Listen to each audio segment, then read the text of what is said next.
Hey, everybody. Welcome to Rough Stuff, the podcast where we invite our friends over and have them tell embarrassing stories about themselves from childhood.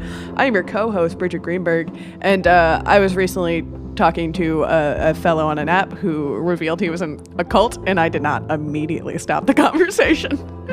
And I'm your other host, Sarah Griffith, and there was a period of time where I fell asleep listening to the Chicago movie musical soundtrack. Hey! And with us, you know this guy. Hi, I'm Abe Epperson. That's him. Yeah. He's I have to tell an embarrassing story. Yeah. Right? Give us a little quick taste. Little taste kiss. of this. Dip our toes into the water. Whoever's to blame Yeah. for this. Yeah. I once in college took an elevator and saw a woman that I was attracted to, and she was crocheting, and she said something about like I'm having a hard time with this like swivel pass or something like that was like crochet bullshit, and I made an excuse as clever as, yeah, I totally know what that is. And she's like, oh really? And then we started talking about crocheting, and then before I knew it, I was in a crochet class. Oh my god! Yeah. And did you hook up with No, her? I never saw her again, and I've forgotten all my crochet knowledge. So Wow. So lose. Yeah. That is a high commitment. But you have a scarf now. I have a hot pad. Okay. And a scarf, yeah. Although right. my friend helped me with the scarf because I gave up halfway through. Yeah, that's So it's like that's a good revealing one about you. thank you. Yeah. Thank you. I don't know. But what that haven't we means. all gone just one too yeah. far with our bullshit, and Yeah, then we're yeah. like, wait Yeah. a second, You got to double down. Oh, with the that's- I now lie. have yeah. to be responsible for Yeah. this bullshit. You Yeah. got to seem interesting. The only thing I knew about her was she's apparently into crochet. Crochet. So let's use this. Yeah. Oh. Go with it. Or just run with it. Yeah. So what would you call like your awkward phase? All of it. All of it, yeah. Yeah, I mean, I actually have two stories I could tell because I had two like awkward phases. One where I was a wee little lad, like 7 to 10, where there was a lot of family stuff going on, and I was like acting out, Right. you know, and stuff like that because I wasn't being paid attention to. Yeah. Because I was the baby of the family, and as if you're a baby of the family, Yeah. you want attention all the time. All the That's time. your currency.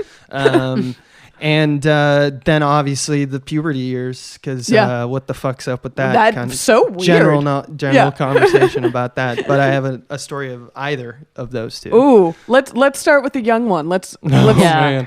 This one is as humiliating as it is hilarious to me because it like the young ones always are. you 'Cause gotta it's like as I tell the story, you gotta stick to the point, which is kids are dumb. Particularly this kid. So let me paint a picture for you. So I lived in a house that my parents like built and like furnished in the 70s. And so Nice. even though I was a 90s baby, if you were to walk in my house, it was just screaming at you, we're the 70s. Love it. So Yeah. like the TV, the rugs, all the Yeah. furniture, all 70s. Groovy. All BG albums. Nice, And nice. so you got to imagine that's kind of a thing that's happening Yeah. there. So this is like, my parents were pretty like fast and loose with the whole, like you can stay up late as long as it's not a weekday. Sure. You know, like that Yeah. was sacrosanct, but like Friday and Saturday night, go to town. yeah. Yeah. And I believe it was a Friday night. It was me and my other brother and I want to say I'm 6'7" in the story. I want to say it's like 92 or so. And he's 5 years my superior. So he's 12. Okay. So he's starting to get those. Yeah, that's He's an a big age, kid. a ripe Yeah, age. He's big the kid age. Yeah, that's Yeah, the ripening. Exactly. 12 is when you're a big kid. Yeah, especially for boys. Yeah. You want to be a big kid. Right. And you're trying. Yeah. But I am 7, so I don't know things. You're a little boy. I'm still a little boy, and so we were watching Bill and Ted's Bogus Journey, the second one where they go yeah. to hell, and that finished, and we had a cable box, so we were flipping around, so it was like maybe 20 minutes, and it was Cinemax was where Nice. It played. Cool, man. The Bill and Nice. Ted's, you know, it's just that's Yeah. important later. We're flipping around. He was flipping around, and we were looking at like, what do we want to watch or whatever. and nothing was really on. It was getting late. We weren't familiar with the, broadcasting of this hour necessarily. Oh. And he flips back to Skinamax. Hey! Because do you remember that? Like there was that it hour. flips. It was like the 11 o'clock or so. It like switched over. Yeah. It was like now it's time for softcore fucking.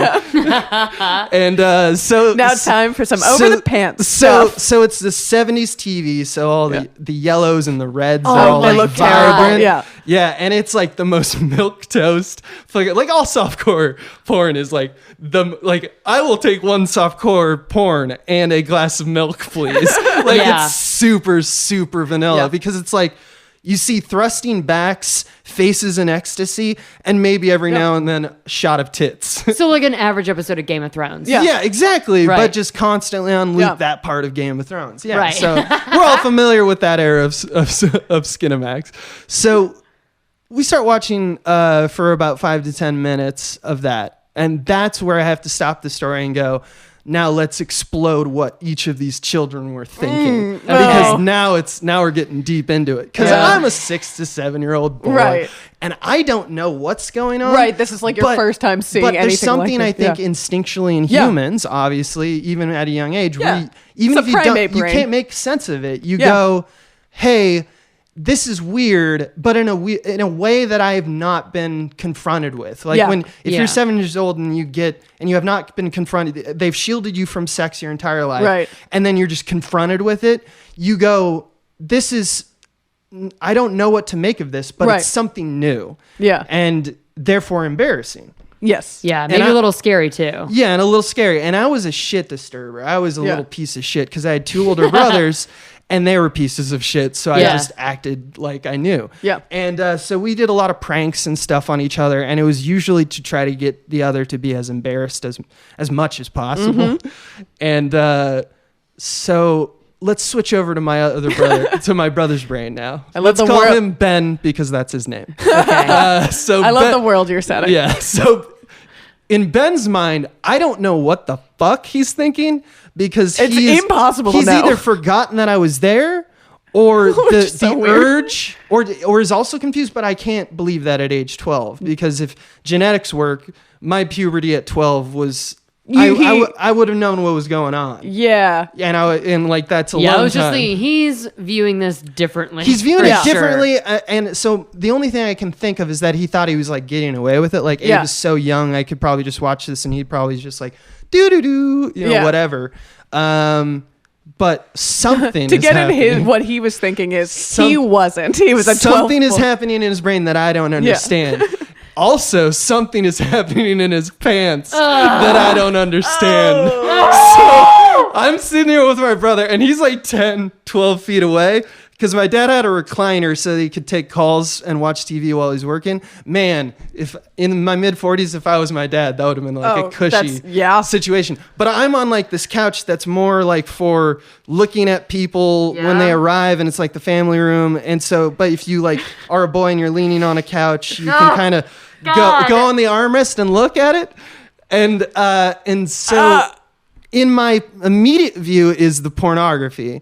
But if I adjust my look to left, I get like an over-the-shoulder shot of my brother and his junk. But it's not like out or anything. It's just a bulge. Okay. A little. Oh God. Okay. Yeah. So I'm now in this, right?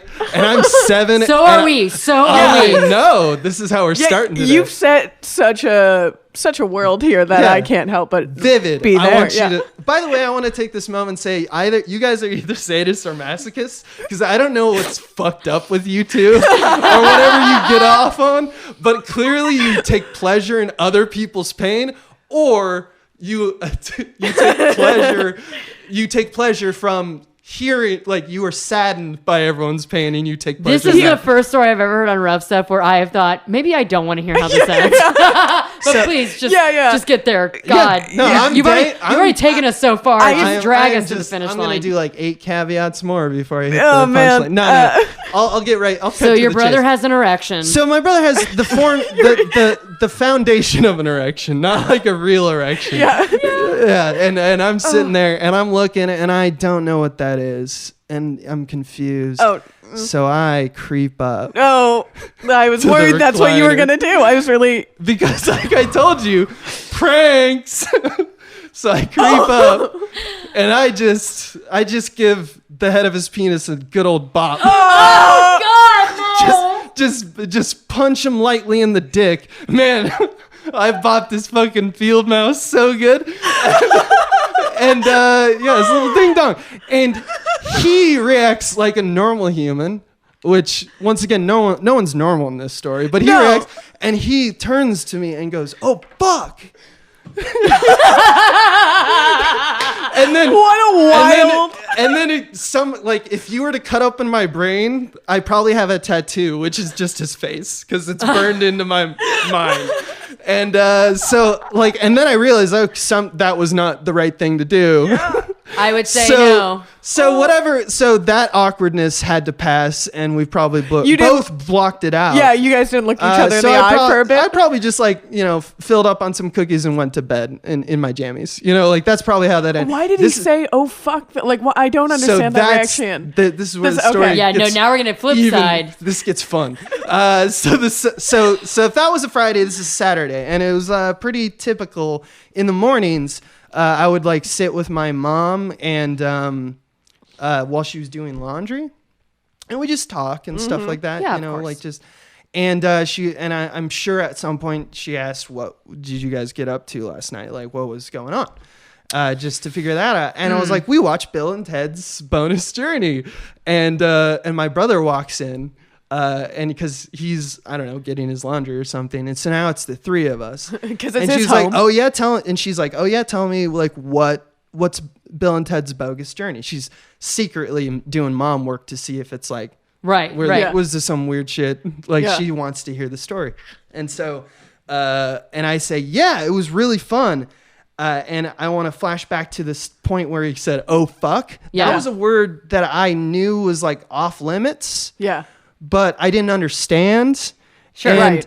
It never once had I heard it coming out of my brother. Yeah. Or my family. It's just not something you say at that age. Yeah. So I thought I was like, after last night's crazy cool prank, I got another good prank coming, which was that I summed up. And this is how I'm so good at log lines as a professional. I summed up Bill and Ted of Bill and Ted went to hell because they fucked. And my mom was like, "What? What did you say?" Wait, what? I don't know, because I was 7. That's my logic of summing up the evening was a conflation of all those things. Did you know what fucking meant in that context? No, okay, you just said the word. I just like to say the word, and I knew it was a bad word, and they went to hell because they were bad, and my brother was using it. So today I'm a bad boy, and I'm gonna tell my mom that someone went somewhere because they fucked.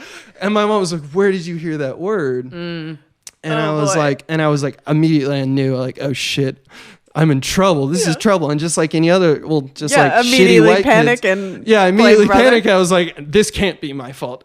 Ben said it. Yeah. Well, Ben said it. Yeah. And so not only did I char him for life, I then woke up the next day and blamed him for something. So that's how I ruined my brother's life. And I still don't understand why he said his reaction being maybe he did forget you were there. That sounds like a surprised reaction. Yeah, I think so. It definitely smacked of surprise. I don't think a lot of thought. I think that just the first thing that came to mind blurted out of his mouth because Jesus and fucking Christ. Yeah, it was just God. Was one sentence and fuck was another. That's what I think it was. But it also could have just been, oh fuck. I don't know. Memory's weird like that. Yeah. Bridgett, I'm not hung up on oh fuck at all. I don't know why that's the part of the story that you're obsessed with. I am just trying to gauge. I'm trying to get in your brother's mind. I'm trying to That's the mind you want to get into? I mean, I understand yours. Everything you did. You really want to live in the story so badly, and I just want to walk away from it. Maybe I am a masochist. To answer that question about masochist, like what? Why? Why did I tell this story? No, whether we're masochists or sadists for making you tell this story. You guys clearly are. We clearly are, and I'm noticing that now. My now you're like, oh, let's get in those guts. Let's fucking get right in there. Here's the thing: I noticed a pattern of like people like telling embarrassing, casually like talking about embarrassing things they did in middle school. And everyone always related to each other so much. Mm-hmm. And I was like, oh, like we all have different stories, but they're like on the same at vein. The root the same. But then we'll get stories like this where it's so out of left field to me. Mm-hmm. I mean, and those are the best ones ultimately, but yeah. It's very weird what I'm getting hung up on. I want to know. I mean, I really wish you guys... her brain. Like, Bridgett has really come undone.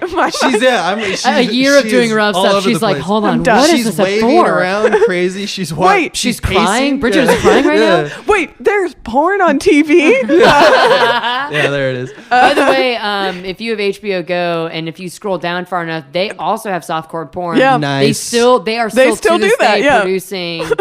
like little... I said that with too much excitement in my voice, but I only... and they sure are. That's right. When I was at UCSD, we had a film group that did like edits and we did screenings. Mm-hmm. And my big thing was that I took softcore pornographies and cut out all the porn. And just played those, and it was always a great night. That's actually, I went through a phase in college where I thought it'd be funny for like my friends and I to watch porn, but not like once they start like kissing and stuff and like getting an the fucking, it's like we'll turn it off. But like to this day, I think the first like 3 minutes of any porno is like so funny. It's so funny. It's so great. It really is quite hilarious how they get to the sex, and like they just don't care anymore now because like porn. People are making it home and putting online. Like there really is like they just flash. They like jump. There's no art to it. There's really no art to it. Yeah, no. But if you watch one of those 70 porns, it's like. They go for like 15 or 20 minutes without like taking clothes off because there's actually like plot and story they care about versus now, which is like before we start this, can you get your W-2? You know, they do their taxes. You see the paperwork getting filled out, and the ledger is all balanced, and then they're like, "What's next?" Yeah, in this crazy story of us. I remember watching TV with my parents. Like in HBO or something like that, and I guess like the show or whatever movie was playing ended and they had both fallen asleep and I was still up watching, and it turned into one of those softcore porns. And I just remember being like, in the beginning when it's just like nothing for like 20 minutes, being like, what is this? This is so bad. And then realizing, and it was like, well, I gotta go. And like immediately just like left both my parents asleep on the couch, and I was like, no, I'm never gonna bring this up. Never gonna bring this up. That's the reasonable child response to porn. Yeah. So, I was just like, oh, button this up. We don't have to talk about this. I'm gonna turn off the TV and go upstairs now. I'm scared to even ask, but you did float another story that happened later. It's completely has nothing to do with it, other than I didn't know what kind of flavor of craziness you guys wanted, childhood or puberty. No, all of it. You know, we'll take what we can get. I'll tell a second one then. This one's more like, so this one's hilarious to me, but also like heart-wrenching, and like still has fucked me up in a way that I'm sure that if I was seeing a therapist, they would be like, there's something there. Perfect. Tell us to us right now, and people listening to this. Tell it to trained professionals. Sarah and Bridgett. And the internet. So they can forever think. Oh, well, when everyone's an expert on the internet. And they meet me in person, they're like, you're the guy who said these words. Yeah. Yes. I don't know if it can get worse. It can't really. Because that is ignorant. That is ignorant. Like, oh shit, the world is crazy and just atoms running into each other. And nothing is planned. This is more of like, oh, that's typical. Like, you did some crazy shit because you were thirsty as fuck. Right. Love it. Ooh, okay. Yeah. But so all right. So let me set the stage here. So I was in a band. Cool. And it was a pop punk band. Cool. Ooh. Nope. Super cool. We were called Hero for Hire. Yes. That's a great pop punk Yes. band name. Great And name. How do you think we spelled the 4? Oh, it was a number. Yeah. It was a number. See, you gotta take your hints from people like Sum 41 and Blink Yeah. 182. Always go with the numbers. Number always Right. do the 311. Yeah, exactly. Numbers are 311. fucking the shit, right? Exclamation point, So I was the- exclamation point, exclamation point. And I Right. was the guitarist, and I was Even cooler. I think most Cool, of my cool, life cool. I've been just ambling through life in my own privilege. Like, that's my story, which is not interesting. It's actually tragic for everybody. But so I was like a real piece of shit in the band because I wanted creative control. Yeah. Cool. Yeah. I was a real. They were Yeah. all like, oh, like let's just play together and have fun. And Yeah. I'm No. like, these are the songs I Play can 'em, hear yeah. you flub that F sharp. That's Oh, yeah, you were the sounds like the, bullshit. The dude taking it too seriously. I was taking There's it too always you kind of one. need that though, I think. Or you're no good. Okay, I was gonna give you the credit and be like, you were taking on a leadership position. No, I'm saying then the band's no good. I Yeah. agree Oh, with okay, you. I okay. still am a creative monster. Got it. Yeah, I don't think you are. I think you just want the things you do to be good. I'm Yes. also a monster, but Well, thank fuck you. yeah. Thank you. Thank but you. I agree with. Hey, we're all monsters together. Yeah. That's why we do this podcast Right. to prove we're But all let's see monsters. how far we go before we before start I- to disagree. Before I side So- with Abe here. with someone else. So the bassist in the band was like cooler. Dare I say cooler? Well, he was the bassist. That's cooler than I. Here's the thing. Here's the upsetting thing about bands. That's always true, and you never want it to be true. Right. Yeah. And here's why. Here's one of the reasons he was cool. Because this was like, I want to say sophomore year of high school. Maybe Yeah. it was junior. No, it was sophomore year. And I was dating this girl that I met through speech and debate. Cool. All Hell right. yeah. Yeah. Hell yeah. And we were both kind of theatery types. We hammed it up and we met at tournaments and we started dating. Was And she from your school? She was, no, I went to an all boy Oh, prep. right. She went to a public school. A forbidden love. A forbidden love. Montagues and Capulets. Yeah. Just, Yeah. yeah. And that's what my live journal was filled with, was those sonnets. Anyway. That's a sentence. My live journal was filled with sonnets from Romeo and Juliet. That's There that's you a go. insight into your soul. The dream Sure. of the early 2000s. Yeah, exactly. Put that on my away message. So dating this girl, had a cool bassist friend. And the reason he was cool is he had like an old 70s Mustang, and his dad like worked on cars, and so it had like exactly. Cool. That's what Actually, all cool. the girls I were saying. I keep Yeah. saying cool in like a sarcastic way. I mean that one. No, it Yeah, looked that good. It is was like cool. teal, and it had like black Ooh. lining, like a race stripe kind of, just like very minimalist. Holy shit. Yeah, and it was Who like, is and this he like guy? waxed it. Could you know? you introduce him to me? Well, no. And like it had like the hood that has like the engine starting to pop up because like his dad Oh. like got a hood for it and Grease they souped it up. lightning. Yeah, it Yeah. had like a V8 and everything, and I know about cars. So anyway, we were in a band together, and I was already kind of on the outs. I hate that I was we so had like excited about that. The previous summer we had like a falling out. They just, instead of telling me they wanted to kick me out of the band, they just took me off the website. Oh my God. Yeah, and so there was already bad blood, but we were like the best musicians in the class, and we're like, we gotta play, and we played. Yeah. Like we played last time at the, the tour and the talent show, like we won. We gotta play again, And so this is sophomore year, and we would hang out and play music, and so my girlfriend would be there, and one night. My car had a little bit of problem starting, and this is like early days. Like I had just gotten like whatever you get. I just got my license or whatever. Yeah. So Okay, it's yeah. like it wasn't even. I think I was out of the permit stage because I was driving it alone. Yeah. And like real early days. So like the idea of something going wrong with the car was like, Yes. fuck, I Yeah. don't know how to deal with this. And there's cell phones, but they're like my parents never like. They didn't get it. Like when I was out that late, they would just go to bed because they were just Right. like, we'd have 3 kids. Who gives a shit if that one dies? Like, I don't know what it was about them, but they were like pretty low key. We got on that bench aspect. players. Yeah, exactly. We got bench players. We got a deep bench. So I don't know what to do. And my girlfriend at the time says like, well, we're going to go back to my place. And like my sisters are there and it's real, like, we're going to like have like desserts on the way and then like watch a movie maybe before the night's over. Right. And we're like, all right, let's all meet there in our respective cars. And I picked up my girlfriend at the time on the way there. So it seemed logical that she would go with me and just even though my car is like fucked, like sit there with me, you know, that's like typical expectations, I guess. Yeah. And, a relationship. And she decided, nah, I think I'm going to go with who's the cool bassist car guy. Who just kicked you out of the band? Or no, that was like the summer before because Okay. we like won a thing when we were like freshmen. Right. And so we're like superstars. Yeah. So that's why Right, of even though we didn't Hot like shit, each other, yeah. we wanted to be the Beatles like and hate each other. Sure. Yeah, And yeah. like create better music yeah. because of it. Like listening to a lot of Sunny Day Real Estate kind of stuff. Yeah. Yeah. So anyway, she does that. And I figure out and I get a jump from the drummer of the band.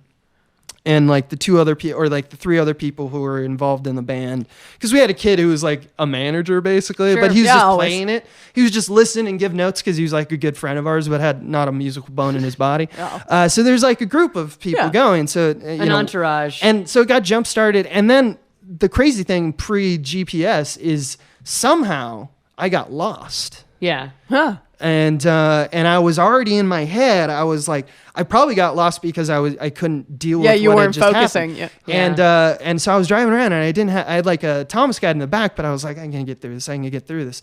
And I remember I had to stop because I was just sobbing. Like I started crying because I was like thinking about all the good times that like all the people that I like want to hang out with right now are having, and I can't be there. There is something that is keeping me from that. So I call my girlfriend, and I was like trying to keep my shit together because I just cried, and I was just like, I need someone to help me out right now. I need someone to like tell me how to get to you, and I can tell you where I am, but I need like help. Yeah. I don't know why I couldn't read a map. I wasn't thinking straight or whatever. But and she was like, oh, okay, well, where are you? And she was the whole conversation, she was dismissive and like laughing. Like, oh no, Tristan just did something very funny kind of shit. Like she probably just like didn't know like on your end how flustered crazy you it were. was. Yeah, exactly. Yeah.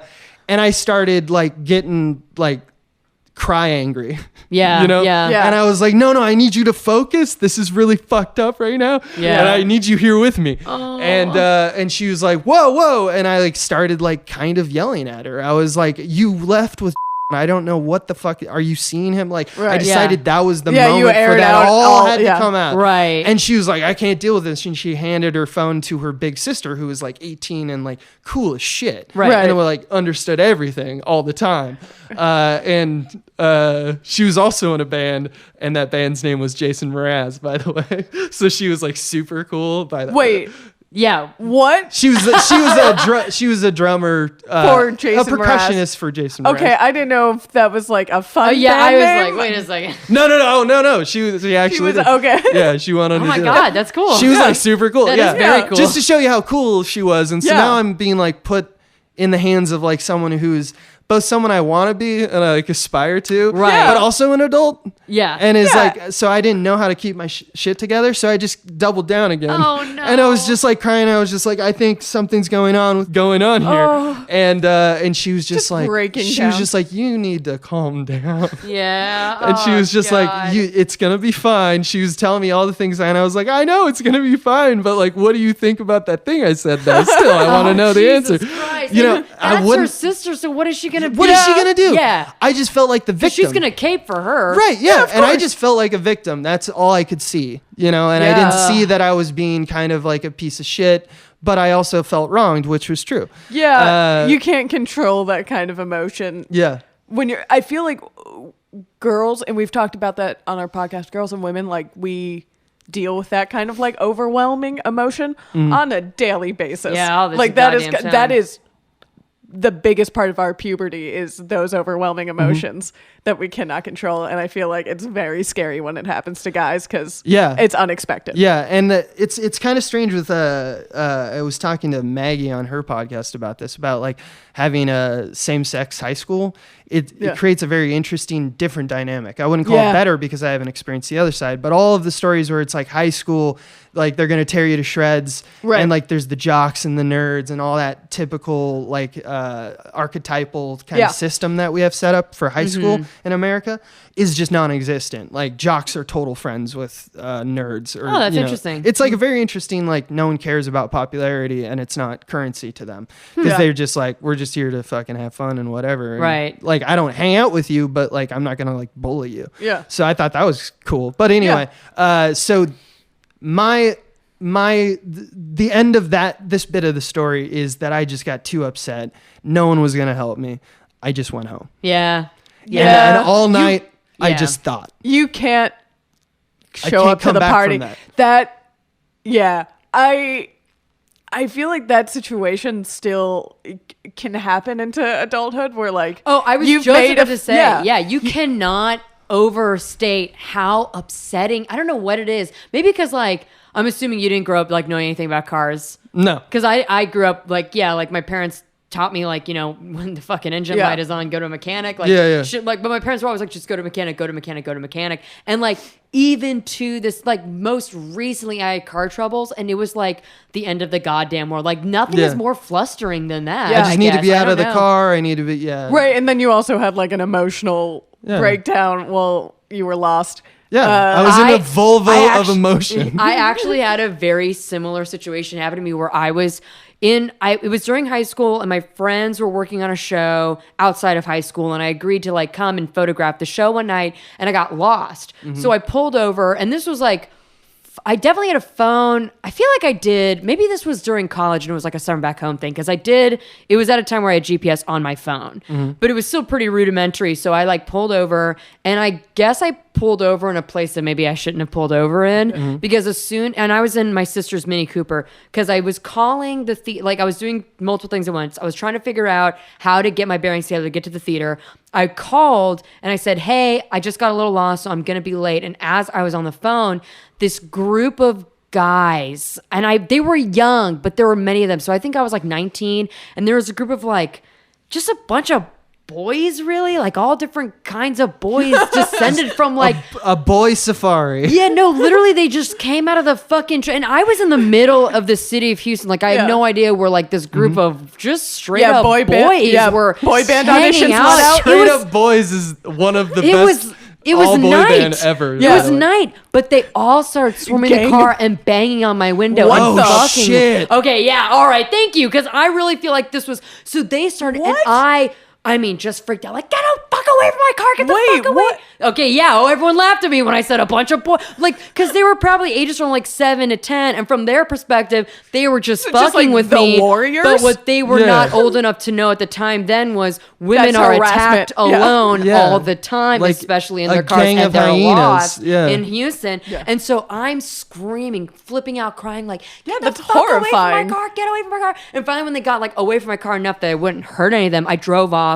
And I just went straight home and I parked the car and I got home, burst into tears. It was very upsetting. My parents were like, don't worry. I was like, and of course, like I felt a responsibility for friends. I was like, but I have to go. Like I said, and they're like, you can go tomorrow. They'll understand whatever. And then, I just don't think that they appreciate what was happening at the time. And I was too really embarrassed by the whole thing to mention it. The next day I got to rehearsal and they're like, Sarah, we got that voicemail. You were screaming and flipping out so bad. You were screaming and yelling. And I was trying to explain like, no, a group of boys were yelling at me, and I was just afraid. Like I was very afraid. I don't blame them. It was just a breakdown of miscommunication. Like, no, really, I should have said was I was being harassed. Yeah. Borderline attacked. Yeah, like they were hitting my car. Yeah, my sister's car. I know it's a Mini. Mini Cooper. If I was in a different car, I would maybe feel differently about it. But I'm like basically in a go-kart, and it was like that thing of like, I'm so upset, but like I don't know how to express to you that at the time this was the worst thing that ever could have happened to me. Yeah. And I was alone. I was lost. I was fucking awful. Yeah. Just the dominoes are just keep falling. Yeah. And you just can't win. You just can't win. So you just have to kind of be like, whatever, dude. Like, fucking laugh at me all you want. I was having a very bad night. You got to take your ball and go home. Yeah. And I'm sure they don't even remember that this happened, but like, I remember that this happened. It sucks because, you get in those situations and like get very worked up. And then you cannot explain that because it's such a like personal. There's no way to explain it to anyone around you, so you just look like you're. It's and the then catch 22. Also like I was hysterical. Yeah. Like I probably could have handled it differently, but I just jumped to hysteria so fast, and there's no justify. There's no later being like, no, you guys don't understand. I was hysterical. Right. No, I was flipping out. Yeah. No, you're right. Hard. It is what it sounds like. It was bad, but I also see the other side, like. If you just get a phone call with no context. Yeah, and I do laugh. And the voice must be like, hey guys, it's Sarah. Listen, I'm going to be like, get away from my God. It is a little funny. Like, what the fuck happened? It is a little funny. I do want to point out, though, it's kind of like the same situation where she was like, yeah, now you were all laughing, but now. Because now it's like, not funny. Because it's kind of buzzwords, or it's just like there's phrases that immediately launch you into the position of the other person. Like if you just say like, and there were a bunch of boys, and we're like, haha, a bunch of boys. Yeah, and then they started hitting my car. And I was very afraid. Yeah. and then we go, oh shit, no more jokes. Someone's afraid. You know what though? I'm the worst. I'm like the queen of doing that to my friends because I'll be telling, and just the way I tell stories is always very light because I don't want to bring it downer. But so many times I've been telling stories, I'm like, and then he had a knife, and it's like, whoa, and I'm like, gotcha, you fucking assholes. You thought you were gonna laugh at me? Well, guess what? Something serious happened. But I'm just very bad at telling stories like that. It would have been a completely different story if I sat down and I told my first story and I was like, do you guys want to hear about the time that I almost molested my brother? You definitely led strong with the first one. Yeah. No, but I can't tell you how many times just even like the most minuscule thing can happen in my car, and it's like I have to pull over. I'm like shaking, like Mom, the car's making a noise, and especially like when you're like 16 or 17 years old, and it's like son of a bitch. So there is a symbolic like win that I guess I got for that though, like all of this situation. Or I still think I kind of played it cool because then I went back and like the next day wasn't school and we weren't hanging out or anything, and on the AIM. Like people were straight up like throwing shade at me, like it became like a gang thing. It was like all the friends. There were clear lines in the sand, and they'd clearly had a talk. Like, Abe is crazy or something like that. And it totally happened when you were having car people were problems, like threw their away messages and stuff, and like so within like 2 days, it was pretty clear I was like not wanted. Yeah. So the next school day, my symbolic win was I just. Fucked right out past their like the place that we normally hang out at. Nice. And I just walked right through. Symbolic victory. Like they could have been yelling shame, and I could have been naked, and I'd be still winning. Like and just going through. Confident walk. You held your head high. Walked right into the place that the improv people hang out. And then here we are. Because those are my friends. So like I had like halfway through, I like just switched friends and never looked back. You kind of. They're still great people. Like honestly, everyone had a lot of growing up to do. It was just at a time in my life that I was just like. I've definitely made peace with the people that like I've had following it because I mean, it's well, especially like I said with teenagers when like emotions just run at like. Again, 0 to 60. Yeah. You're at a 0 and then you're at a 11. I mixed metaphors. But I got what you're saying. Yeah, but you followed it. No, but you held your head high and good for you. I just felt like I needed just burn it fucking down. Yeah, just burn that bridge. Cut that cord right off. You're like, that was embarrassing. And now we have to move on. And that's the lesson I truly learned is friends are just the people who are in front of you. That's true. So I decided to live my life that way. Not the people who like emotionally support you through that breakdown. Are they in front of me right now? You guys are my friends. Right. Hey, friends. Yeah. You're supporting me now, so that's what's important to me. And feel like girls deal with that maybe a lot more in that like you'll do something, maybe you're being the dick in the situation. Oh yeah. And you'll take something like to heart too much and get too emotional about it, and then like have to just like leave. You can't be in the next room, and you're like, they're for sure talking about me, and you know it, and like you're like, well. And we deal with that all the time. It doesn't make it easier. Well, and it's more, here's the difference. I think we're a little more equipped. The toxic masculinity. Yeah. If one of us had called our friends and we were so upset we were crying, they'd be like, "It's okay, like calm down, like what's going on?" That's true. But like a guy crying is like, "What the fuck is wrong?" Yeah. Like I knew that I couldn't call any. I had all the numbers of my male friends. Yeah. I couldn't call them. Right. That would Right. be No, weird. if like you had broken down and you were crying, it would be like a different thing altogether. But like, because it's you, it's which is wrong. Society. It's wrong, yeah. Which is wrong. I like how you is wrong.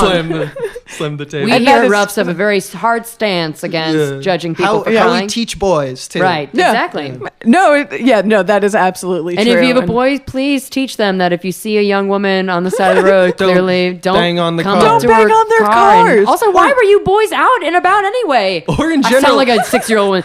You young men should be at but you're home. hooligans. Or in general, don't scare people. Yeah. Don't scare people. Oh my God.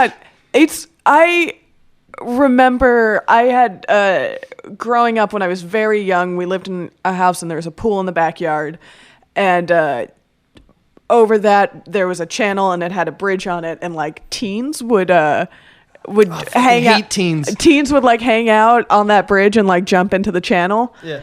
And you could see into my pool, and I don't know what was happening, but I was just like 8 and in the pool alone. I don't really know why, but I could swim, so I guess it was safe. That surprisingly sounds like a lie, but I mean, she must know how to swim. Okay, 8 but, years old, yeah. You know But she to swim. threw that in there way too cavalierly, right? I She's can like swim lying. Because I can swim. because I can swim. I swim real good. Okay, just like you read. Yeah, just like I read. Like you can read. And I just I was hanging out in the pool, and like I must have been again 8, and they're like teens on the bridge, and they started like making fun of me. Those assholes. And it was just like 3 boys like yelling at me. Oh my in my God. own home, The and savages. and I was just like, "What are you doing?" I just was so confused. I don't even think I was mad. I just didn't understand what was happening. I was just like, "Are you? I'm Like- a little girl alone in her house. Why do you? Why are you doing that? Why are you trying to scare me?" This is exactly how supervillains are made. yeah. I was like, I want to understand you. Like, and be I want to part- understand. And they're like, nah, we Yeah. still hate you, you piece of shit. Look at your Wow. hair. Look at your face. Yeah. And then you're like, you know what? I'm going to start building tanks. And yeah, now I have an arsenal. Yeah. And you guys are first. And yeah, and I have an arsenal and a list. And guess who's on it, buddies? Yeah. Keep that shit fictional, everyone.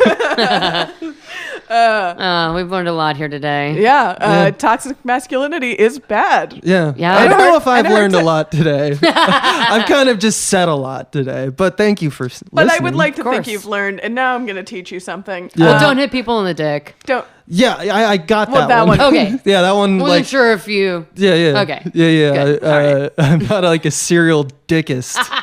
Dickest. I don't know what a bopper. Yeah, I'm not a serial bopper. A serial popper. I like to think that that's like why the big bopper. Yeah, I was is gonna called. say, yeah, he was He's like, famous hey, I'm the big bopper. famous I'm for gonna hitting people bop with you on the dicks. dick. Well, thank you for titling our episode, I guess. Abe Epperson, the big bopper. Serial big popper. And thank you for coming on. And Oh, I yeah. mean, we're on your network. But also tell people where you can find Yeah, this is useless. this is go to the Patreon No, and give it money. Go follow these fantastic ladies who Yeah. will listen to your very embarrassing things. Yeah. Yeah, because we need it. Yeah. Because we feed off it. Oh, you guys are hilarious, and you're hilarious on Twitter. You guys Oh. are. You Oh, need so- to tweet more, Bridget. Yeah. You need- I know. Where's my tight 540 or whatever it is now? 260. 240? 240? I think a novel. No. I just need more I know. comic. I need more jokes for me. So I Bridget, can, this is an official note from the network. You need to produce more content on Twitter. yeah. Fine. You gave me homework on my own podcast. Uh-huh. that you support. But yeah, follow Abe and the Patreon. Listen to What Dinosaur Real Good too. Oh yeah, we have a show. We have a show Yeah. together. We We talk about dinosaurs, Yeah. probably inaccurately, but we Very have fun. inaccurately. But we have fun. Yeah. It's a fun. like most things comedians talk about. Yeah. Yeah. Vaguely accurate. Yeah. You remember Cracked? Yeah. Ooh. Might cut that out. I'm gonna keep it in. Up to you. Your call. That's fine. You. Old news. It is. You can follow this podcast on Facebook and Instagram and Twitter, and please do at Rough Stuff Pod. Sarah, I'm at Twitter at @SK_Griffith. Check me out. Abe gave And me, all of my tweets yeah. that I tweet a decent, healthy number of. Yeah, I guess Yeah. I'll tweet more at Bridgett Tweets now that I have Okay, to. your handle is literally called Bridgett Tweets, and yet you don't. You I don't. tweet like once a month. Yeah. But oh man, Just queue up a let bunch it of your marinate. draft and just kind of like let them roll out. That's what I like to do. I don't Nice. know how Yeah. to She's use got computers. a plan. Yeah. She's got like a business model going on. That's I'm how not- I gained 600 She's a- followers I last mean- year. Yeah, Oh damn. I did. I have never counted. Oh, you have more followers than I do. You don't I need did. to count, Bridget. You don't need to. Yeah, they Go tell you the into- number. You don't need to go in Well, 1, that- 2, 3. I don't know how computers work, and that's why I don't tweet. Well, Fine, you can read. I'm outed. Somebody needs to save you. It's not because I don't have ideas. It's because I I know. don't know how to use them. I know. You have great. So we're gonna ideas. hire Bridget, a social media manager. Send your resumes over to Rough Stuff Pod. Yeah. Just her out. Help work her out. Clearly. All right. I'm done. Goodbye.